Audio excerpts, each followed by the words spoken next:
بسم اللہ الرحمن الرحیم۔ انسان کی تخلیق کا آغاز۔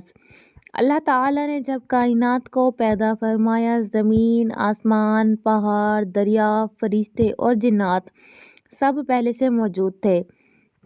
پھر اللہ نے ارادہ فرمایا کہ زمین پر ایک ایسی مخلوق بنائی جائے جو عقل، شعور اور اختیار رکھتی ہو۔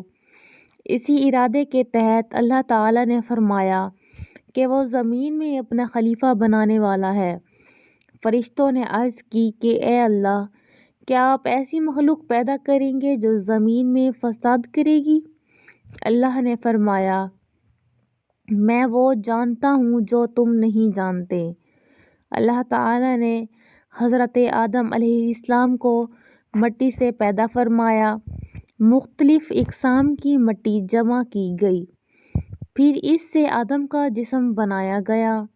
ایک خاص مدت تک وہ جسم بغیر روح کے رہا۔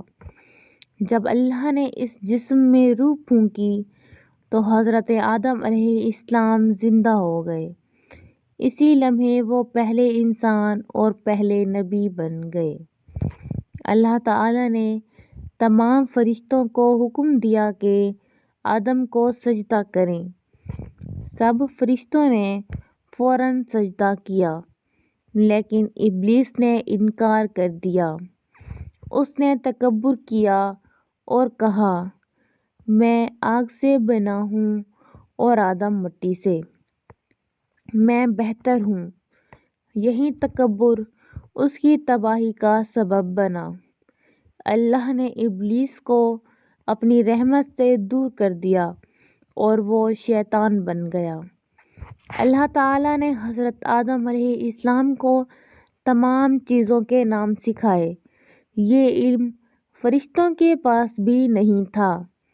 اس طرح اللہ نے ثابت کر دیا کہ انسان کو علم کے ذریعے فضیلت دی گئی ہے۔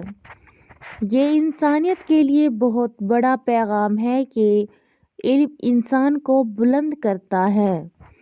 اللہ تعالیٰ نے حضرت آدم علیہ السلام کو جنت میں رکھا، پھر ان کی تنہائی دور کرنے کے لیے حضرت حوا کو پیدا فرمایا۔